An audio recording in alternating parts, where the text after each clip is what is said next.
안녕하세요. 순화교 TV 강성광 목사입니다. 오늘 같이 여러분들과 나눌 말씀은 마태복음 4장 먼저 17절을 좀 함께 나눴으면 좋겠습니다. 이때부터 예수께서 비로소 전파하여 이르시되 회개하라 천국이 가까웠느니라 하시더라. 예수님이 사역을 처음 시작하시는데요. 제일 먼저 하신 말씀이 회개하라 천국이 가까웠느니라 라고 말씀을 했어요. 여러분, 만약에 예수님이 이 말씀을 했을 때 사람들은 어떤 생각을 하게 될까요? 먼저 예수님 말씀하신 그 예수님의 삶을 보겠죠. 그러니까 우리가 어떤 메시지가 전해지는지도 중요한데요. 중요한 거는 내가 그것을 삶으로 살아내고 있느냐가 중요하다라는 겁니다. 내가 먼저 회개하지 않고서 누구에게 회개하라고 할 수 있을까요? 천국이 가까웠느니라. 이걸 우리에게는 어떤 의미냐면 정말 예수님이 오실 날이 가까웠다라고 여러분들이 한다면 정말 예수님 오시기 가까운 사람의 모습으로 내가 살아가고 있는가를 생각해야 된다라는 거죠. 저는 오늘 이 말씀에 좀 찔림이 있었어요. 회개하라 천국이 가까웠느니라. 새벽에 딱 일어나서 핸드폰을 보니까 어느 한 청년에게 연락이 왔어요. 자기 집에 그 침대 매트리스 좀 가져다 놓으려고 하는데 방법이 없는데 좀 목사님이 도와주실 수 있냐라고 이렇게 물어보았죠. 저의 처음의 반응은 싫어였습니다. 근데요, 제가 순종하게 됐어요. 왜 그러냐면 오늘 이 말씀을 제가 준비하는데 회개를 전하는 사람은 먼저 회개를 해야 된다라는 건데 회개하는 모습을 먼저 보여줘야 된다라는 생각이 들었거든요. 저에게 있어서 회개하는 모습은 무엇이 있을까요?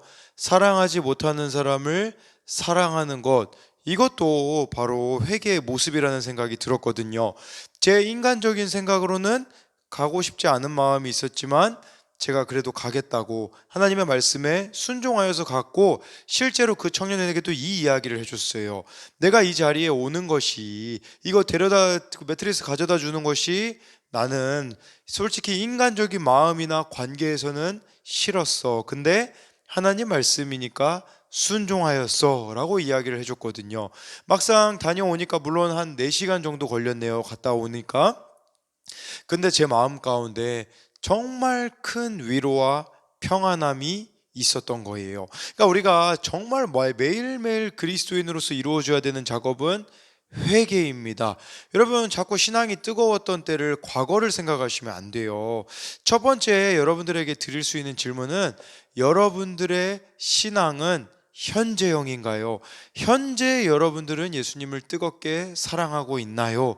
이걸 물어보고 싶습니다. 두 번째는요, 여러분 18절에 예수님이 제자를 부르세요.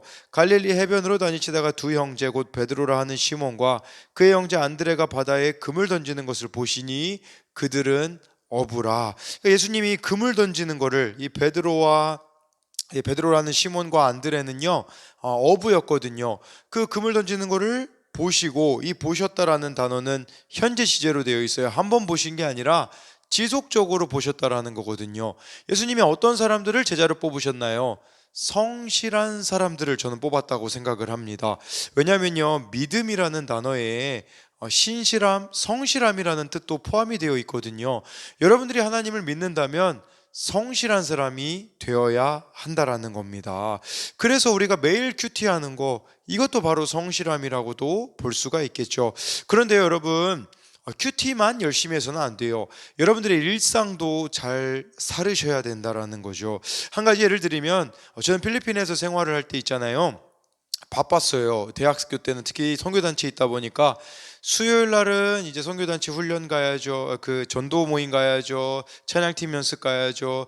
금요일 날은 또 이 예배가 있었는데, 제가 찬양 인도할 때는 예배 자리에 예배가 한 6시인가 7시에 시작되는데 한 3시부터 3, 4시부터 가가지고 기도하고 준비를 했거든요.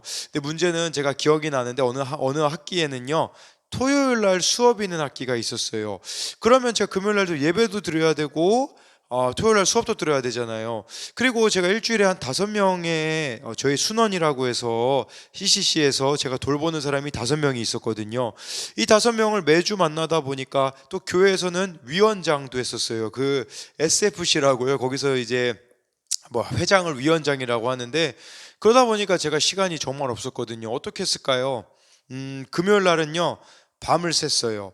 토요일 날 수업은 과제를 제출하는 수업이었는데, 밤새 과제를 해서 그 다음날 제출했던 거죠. 제가 다녔던 학교는 75점이 되면 세 과목이 페일이 되면 있잖아요. 75점 밑으로 되면 페일이거든요. 그럼 학교를 다닐 수가 없게 되어요. 근데 저 페일 과목 하나도 없이 학교를 다녔어요. 그 말은 제가 잠자는 시간을 아끼고 때로는 이렇게 밤을 새워가면서 주어진 일들도 감당했다라는 거예요. 여러분들도 오늘 두 번째로 드릴 수 있는 질문은, 여러분들은 지금 일상을 어떻게 살아가고 계시나요? 그 일상을 성실하게 지금 내가 해야 될 것들을 하며 하나님과의 관계도 붙잡으며 살아가고 있나요? 이것을 나눠봤으면 좋겠습니다. 이상입니다.